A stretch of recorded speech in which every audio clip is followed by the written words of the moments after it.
Hello everyone, and welcome to Hedgehog Storytime, where I read my weird original fiction.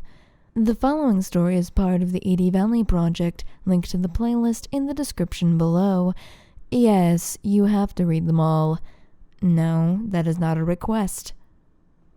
Would you believe that this entire plot line with Service and the gang was made up last minute because originally I had an entirely different plot line but figured that was way too out of left field and it didn't have much to do with anything else and I'd have to introduce a whole bunch of new characters and it was going to be annoying? It is. Layer 2. Service didn't talk for a long time after the violation of his mind. He just sat in that magic circle and thought till the candles were piles of wax at his feet and the chalk was little more than a smudge from his shuffling. Besides the repetitive motion of sliding his legs across the cold floor, he barely moved. It didn't seem like he was even breathing. Tommy didn't open the bar that night. If Cowell was mad about it, he could actually be there to complain about it. Orem and Tommy simply sat at her desk and watched the automaton, each unsure of what to say. After a long time, she asked if he wanted some tea, but beyond that, it was largely silent. Until, that is, Tommy stumbled on a thought. He had been mentally going through and processing everything he'd seen, and was only now just coming to the end. "So what we saw there, with the truth," he began, and Orem shot him a worried look at the last word. "Did it go, into him? I've been thinking about that for the last hour, and I'm still not entirely sure what we saw. But I do have, I suppose, one little thought. Let me ask you something. When did you first notice Service acting more human?" Tommy put his chin in his hands as he thought. "I guess I didn't really pay a lot of attention to him back then, but the first time I noticed it was when we went back to Adelaide's. That was the first time I heard him speak." "I saw it a little earlier," Orem nodded, "when Morna's vessel was staying here." "You mean Sonia?" Orem blinked. "Ah, yes, that was her name, wasn't it? But I just figured that it was because he knew her, and I guess I was right about that. But I think it was something else entirely. I have no idea how, but I think the truth changed him." "It's kind of ironic, huh?" Tommy chuckled, "that the damn thing is called the truth, and yet we can't seem to figure it out." "I think that might be the very reason, actually." She seemed a little exasperated. Taking a deep breath, Tommy glanced back over to Service. "So what do we do now?" he asked. "We keep digging, obviously." Orem frowned, as if Tommy was being an idiot. "I bet, now that we've got a name, we could go deeper, maybe even find that bit of the truth." Tommy blinked several times in rapid succession. "Are you insane?" he blurted. "Look what just one dive did to him. He can't take any more of this." "He's a machine, Tommy," Orem countered, rolling her eyes. "You seem to be under the false conclusion that he is somehow human, but all he is a series of cogs and gears. How can you say that after what we saw in there?"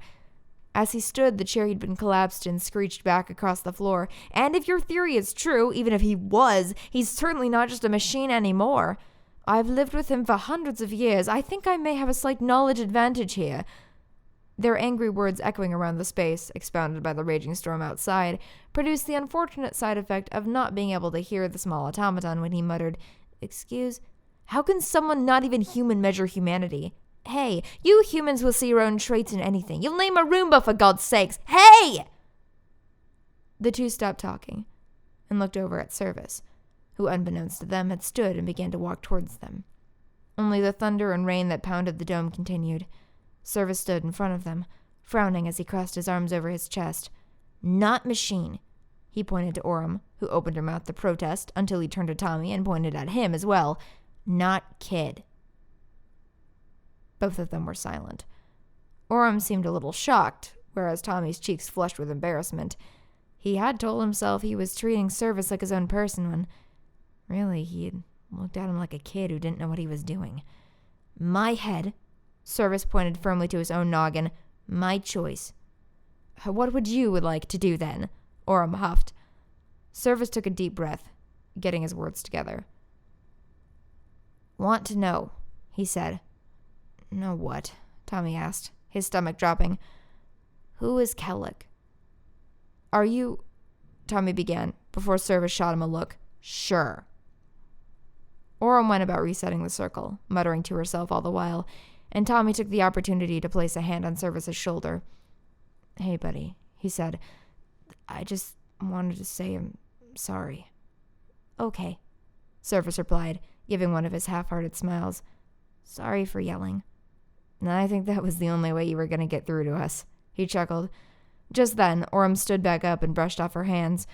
All right, boys, it's all ready. They resumed their positions and closed their eyes.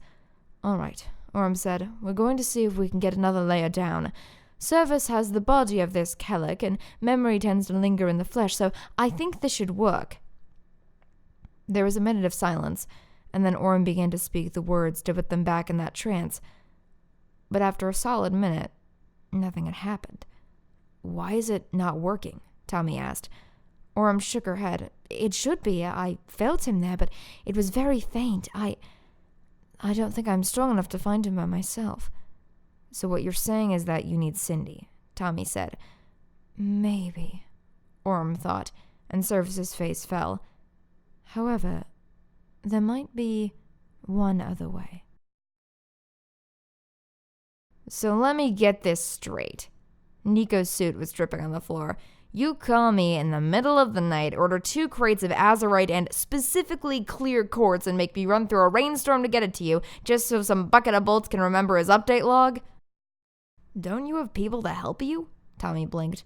What part of rainstorm in the middle of the night didn't you hear? All of it, Orem muttered from the corner, where she was already arranging the stones around the circle.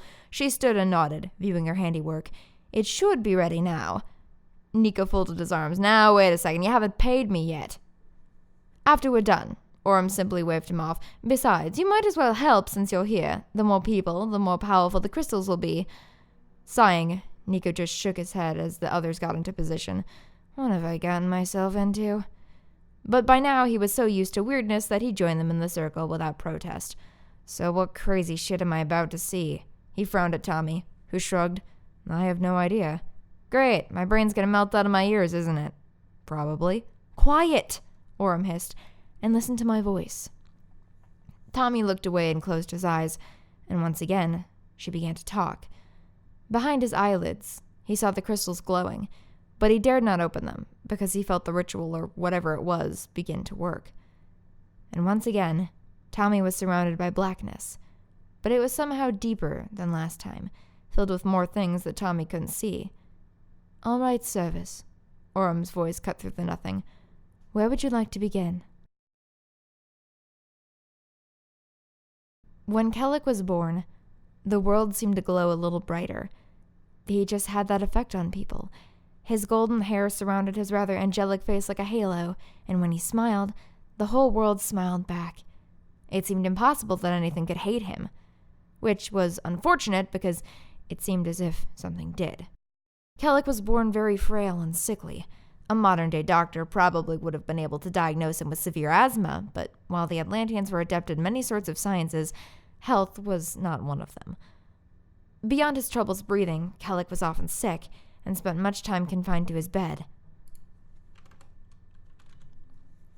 More than once, an illness had affected him so greatly that a panic spread that he would not live to see another day. But every time, somehow he would pull through and become well again. His mother claimed it was a miracle, but deep down, Kellic knew it was because he wanted to read the next chapter of one of his many books, and he couldn't very well do that if he was dead. Though his sisters shortly followed his birth, each as lovely as flowers and as strong as the wind, he was always their mother's favorite. She doted on him constantly, in sickness and in health, and every time he got ill, she would not leave his bedside, neglecting to eat or sleep. Perhaps that was why, shortly after he turned 15, his mother couldn't stand for him to be sick anymore. Perhaps that was why she started searching for a real miracle. She found it in the man who played with fire. Was that his title? Kellic never knew the man's name, so Service could not convey it to Tommy and the others. This was the best he could do. The man called himself an artificer, not an uncommon title in Atlantis. His mother was something of the sort as well, but he focused on a special kind of artificery, one that specialized in flesh. He claimed that he could probably cure Kellic of his nigh constant illnesses, or, failing that, at least make him stronger. It was all about little invisible people under the skin, as he explained it to his mother, ones that fought sickness. Kellic didn't have many, and so all that needed to be done was to give him more.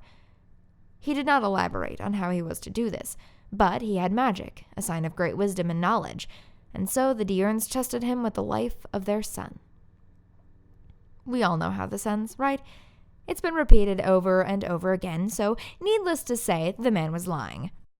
Why? Why would he claim to cure a child only to kill him instead? Dunno. It's hard to say. In all honesty, he was probably just an evil son of a bitch. There are people like that in this world. Not everyone has a reason for the things they do. Wait a second. That's not service. I think you might be right about that, Tommy. Then who the fuck is talking right now? Shh, Niko. It appears as if a fifth member has joined our circle. Tommy felt himself pulled back a little, the focus wavering. And indeed, he felt someone new sitting next to him. Oh, hello everyone. Sorry for the intrusion, just figured since I'm finally back in town that I would pop in for a bit and help out. Sometimes it's good to have an outside perspective on things like this, especially if your protagonist is a child. I might be able to explain a thing or two that he can't, though I'll try not to intrude on your story too much. Anyway, I'll stop blabbering on now. Go ahead, Service. Tommy was just about to say his name, but he didn't have the time to get it out before Service swept them away again. They didn't want word getting out of the heir's frailness, so he was taken away entirely in secret, even from the rest of the family. Kellic was afraid that his sisters would worry about him, especially Morna, who often came to stay by his bedside when he was sick and read him stories. Of course, the man who played with fire was not who he said he was, and Kellic was not going to be cured. The man was a member of an obscure branch called the Bake and was performing a series of experiments to... Well, I suppose I'll just let him show you. The man led Kellic into a rather dark room. Glass hung from every inch of the ceiling, glowing from harnessed magic, and steam poured from loose pipes. The several work tables were covered with notes, sprawling across their surfaces like an unfinished jigsaw puzzle. Come, he said, in a kind voice, as rain pattered from somewhere distantly. Or is that from the East Branch? No, it was raining then, too. Have a seat, the man continued, gesturing Kellic into a rather hard, rather large chair. So how does all this work? Kellic began to grow a little nervous as the man strapped him to the arms of the chair. Will it hurt? No, I don't think so, said the man. There was a fair bit of screaming from the others, but I don't think it was from pain. What? The man simply pointed upwards to where Kellic hadn't noticed a shrouded area of the ceiling. There was something moving up there, but not like anything with a normal amount of appendages. It seemed to be squirming, writhing, more a mass of something than any one being. I hate to tell you this at such an inopportune time, the man grinned, but I'm not going to cure you. Kellic did not scream or panic. He just sighed. When you were sick and in pain as much as he was, the prospect of more didn't do much to you. What are you going to do? I consider myself somewhat of a practical philosopher, he explained. Why sit and theorize about the universe when you can explore and find out yourself? And to that end, I've gone about learning the meaning of life, the truth, as it were. Would you like to see the start of my creation? That is certainly a revelation, isn't it? This random person who has only been mentioned up till now, the creator of the truth? Who is he? Why is he trying to create the ultimate evil? What's his motivation? The answers are as follows. It doesn't matter, I don't know, and he doesn't have one. The creator is not as important as the creation. Seems a bit anticlimactic, maybe? Maybe. How is it that an ageless, endless evil was created by someone so insignificant? Do you trust Kellic? Do you trust me? We'll see if this leads to something. What on earth is he talking about? Well, the man asked, but Kellic didn't respond. He didn't bother waiting for one, just pulled a lever, and the sheet covering the thing on the ceiling fluttered to the floor. And above their heads, they cried. People, but not. No flesh, no bones, but people. Kellic's throat closed. He couldn't make a sound. I've heard of demons taking people's souls, and I thought to myself, why couldn't I do that as well? If I get enough minds in a room, surely all of their thoughts, their experiences, their beings would come together and meld into the truth, into what it all means. This is, Kellic sputtered, insane. When my family finds out about this, you'll be killed. Insanity is the point, he said, and my death doesn't matter. This is my magnum opus debauche, supreme lord of madness. And I don't care if you're a prince. I need all manner of souls to make a universal truth. You'll go a long way, boy. He put some sort of mask over Kellic's face, and the boy struggled. He couldn't see, couldn't breathe. He felt himself being pulled, but not his body. Something else was being taken from him. He pulled at his restraints. Get out, get out, get out! But he heard a huge crack and couldn't push anymore. He still weakly tried to move his legs, his head. His strength was fading. He was slipping away. Somewhere else. This is as far as Kellic can go, but that seems like a sad place to stop. Allow me to go just a little bit further. Kellic fell limp in the chair, and the man laughed as the massive human essence above grew just slightly bigger. Bake! He called out to the heavens. See what I have done for you and praise me! It sure is a piece of work, all right. The ensuing flash of lightning illuminated someone's silhouette in the door. The man caught himself trembling quite beyond his capacity to reason why. Who are you? He asked. How incredibly rude! The figure shook its head. Seeing as how you just called for me. The god stepped out of the shadows, and the man froze and fell to his knees. For his face, framed by hair, his eyes were and a pair of top of his head. What the hell? What's going on? His face is blank? Sorry, loves, but I couldn't tell you how he looked, even if I so desperately wanted to. My lord, the man sputtered. I had not expected the Almighty to grace me with his presence. Bake simply sighed. You're just like all the rest, not a creative bone in your body. How disappointing. I'm not a god you should be bowing to. Stand up. Stumbling, the man did as he was told. Now what is this? Bake looked up at the shambling mass of humanity above. How is this furthering chaos? Finding meaning? He laughed, and it sent shivers down your spine. I know it did. Don't try to hide it. Bake is something strange and terrifying and hopelessly snake-like. That's about as far from chaos as you can get. The sad part is that even if I did approve, I'd have to destroy you anyway. You created something here that you shouldn't. It's not allowed. Even I can't allow it. So now I've got to kill you. There was no argument. No word. Bake simply placed a long, half-broken fingernail on his forehead, and the man collapsed, crying and foaming at the mouth. Then, Bake glanced up toward the abomination and grinned. His eyes glowed. Now it's your turn. And everything went dark. Wait, is that it? There's no more? Sorry, loves. That's all I know. I think you're lying. Probably. Well? Well, what? There's no more. The story's done. I guess you'll just have to wait for another.